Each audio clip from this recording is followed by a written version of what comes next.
David Boland from Racing's Inside Track TV, and looking back on today, Stevens' day from my selections yesterday, it wasn't too bad of a day. Footpad, who I selected as being bet of the week, short 4 to 6, 5 to 6 in places. He was 10 to 11 at one point. Very, very impressive. He won like a proper good horse, and he's now short favourite for the Arkle in Cheltenham in March, so he was very impressive. And then over to Kempton, Might Bite, who, like I said yesterday, not his biggest fan, not a great race, but he was good.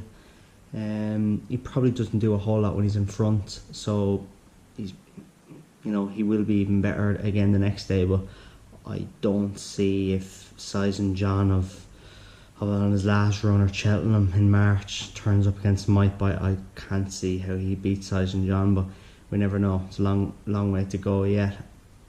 So those two up, rolling on to Sizen John on Thursday for the 10 to 1 treble. So that's looking good. Happy with that.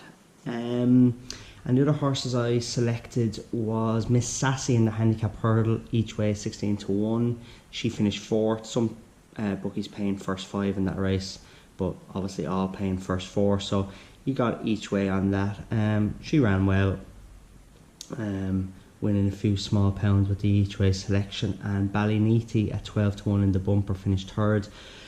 I thought was going to win when Derek switched him out wide. I did think he was going to win, but just looked to get a little tired towards the end, and Black Bow, Willie Munn's horse, was very impressive, and the Holy One was good too. He ran keen early on for Kate Harrington and stayed on very well, so he's another good horse to keep an eye on. But won a few bob on Ballyneety with the each way.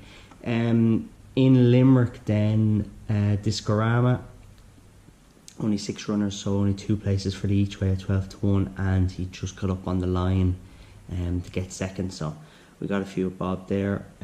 Expatriate was very impressive, better than I thought, but still keep Discorama in your tracker, because I think even up to 3 mile you might see further improvement than when he goes further.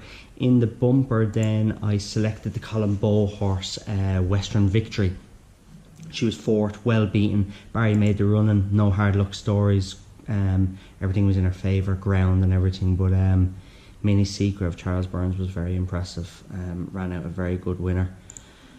And in Sedgefield then, the horse that I selected of Donald McCain's in the bumper was 2nd, again just beaten by a better horse, so we lost there. But in Down Royal wasn't too bad. I did say Sutton Manor, he was short of 4 to 5. He went off 8 to 13 favourite, but he won, so that was another winner. And a horse that I selected at 5 to 2 is Brace Yourself, Noel Mead's bumper horse. He beat Gordon Elliott's favourite, and very, very impressive, won by over 20 lengths for Nina Carberry. So he's a horse definitely to keep an eye on for when he goes over hurdles. I was told he was a nice horse, and they were right, so 5 to 2 on him, and he was backed in a bit and went off 7 to 4, so that was good. But looking forward to tomorrow, some very good racing in Leopardstown and Limerick, and then we have Chepstow at the Welsh National, which is always a great race. Looking forward to seeing Min tomorrow, back out after winning very impressively in Gorn, but it's not a betting race. You could try and pick something that's going to be second to him maybe, but we won't be going near that. In the 150 then, in the Future Champions Novice Hurdle, the Grade 1, I'm a huge fan of Mengil Khan for Jack Hendy and Gordon Elliott. He's even money favourite. Seems short. I don't think he is. Just 11 to 10 in places with him. I think he'd be very, very hard to beat tomorrow. He looks the real deal. He was very impressive in the Royal Bond and Fairy House. Travels, jumps, and he quickened up very well for Jack the last day. I'd be very surprised if this lad gets beaten tomorrow. Going very strong on him tomorrow at even money, but like I said, there's a couple of bookies there at 11 to 10. In the handicap hurdle, the 225 after the Grade 1 hurdle, there's a horse that I like each way at 10 to 1 is Never Rushicon, ridden by Mark Bulger for Jessica Harrington. off a very lightweight of 9.13. Mark's no problem in doing lightweights, but I know that'd be a push for him. This is a horse who had been campaigning in pretty decent company over fences, back over hurdles here tomorrow. No weight on his back, and he'd been running well against good horses, behind the likes of Disco and that. So this is a horse that I like tomorrow, 10-1. I think he's a good each way bet. And then on to the big one, the Paddy Power Chase. Always competitive, very, very tough to race to win. A horse that I do like is Bonnie Kate, for Sean Flanagan and Noah Mead. Ran very well behind Mala Beach in the Tri-Town on her seasonal reappearance. But the horse I'm going to go in this race is, and it is a bit of a mad one, it's 50-1, called 3 Stars for Henry de Bromhead and Robbie Power. First time over 3 mile, but I do think that the trip will be no problem. He'd been campaigning in decent company as well, back into handicap. He's a nice racing weight tomorrow, 10.13, and listen, very, very tough race, and he's that price for a reason. But I backed this lad each way at 50-1, and this is a horse that I like tomorrow, with a small each way chance. The Bumper is a very exciting race, and there's a horse in this who I've been looking forward to seeing run for quite a while now, and his name is Madison to Monroe. Trained by Jessica Harrington, owned by the late Alan Potts, son of Brezenton. You won't miss this lad tomorrow. Fine, big, steel grey horse, beautiful animal. He won a very good 4-year-old maiden point-to-point in Monk's Grange in Wexford back in March.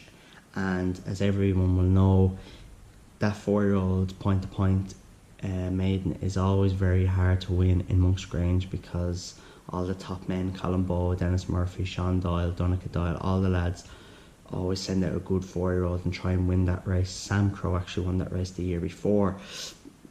This is a very good Bumper. You have Lone Wolf of Joseph O'Brien's, who ran well when he was third on his first run, and the favourite, Carefully Selected, trained by Willie Mullins. He's 13-8 favourite. Obviously going to be well respected coming out of Willie's yard.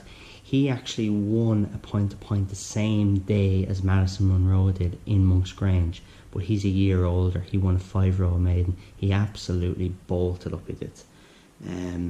So they both won, same track, same day, and they're going to take each other on tomorrow. And getting weight, because 4-year-old against the 5-year-olds, I really fancy Madison Monroe tomorrow. I know that Colin Bowe and Barry O'Neill always thought a lot of this horse. He was bought for a lot of money, and I'm really looking forward to seeing him tomorrow. 2.5 mile will obviously suit the favourite, William Mullins' horse, but it's definitely going to suit Madison to Monroe as well. And just getting the weight, and just he looked very, very exciting when he won. So this is a horse I'm looking forward to tomorrow, and he's 3-1, so it's a good price. Looking forward to him now tomorrow. In the first race in Limerick, the horse I like in this, the favourite is Willie Mullins' horse, and Sympathy Flows, and he's been second on his last 5 runs, and that's not the reason why I'm going against him. It's just I thought Double Portrait was very impressive in a point-to-point Bumper down in Cork, ridden by Jamie Codd, and 2 mile 6 tomorrow in Limerick, heavy ground, everything's in his favour, and I'm gonna back him to take on, to beat the favourite, and obviously the rest of them. But he's my selection in that race. Double Portrait, ridden by Keith Donoghue for Gordon Elliott. A mare who I think is a very exciting mare. She is 7 years of age. Cracker Dancer is her name. She was very, very impressive on her last 2 runs, but in a listed mares race the last day in Navan, she was very impressive, giving weight away to a couple of decent looking younger mares, and she was very good. So if she jumps, I think she'll take a lot of beating tomorrow. Cut the mustard for Willie Mullins' favourite.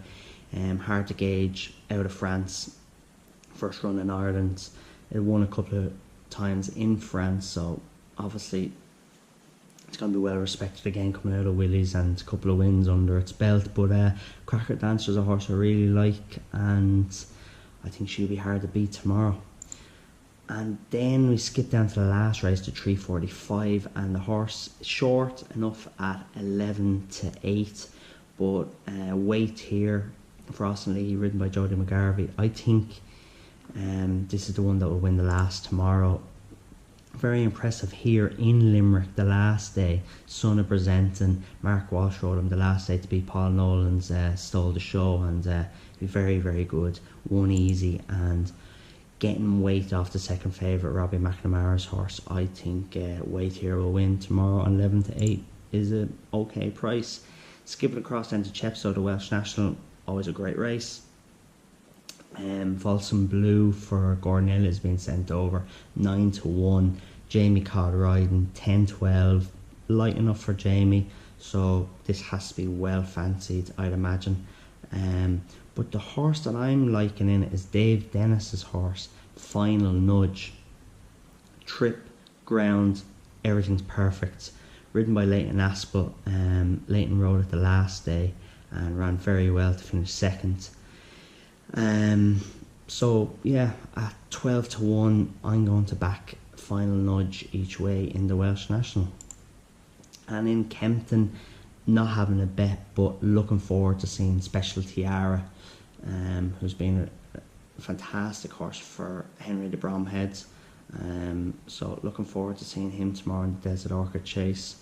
But yeah, so they're my selections for tomorrow. Hopefully it'll be a good day's racing, and hopefully a couple of winners for tomorrow. Thanks.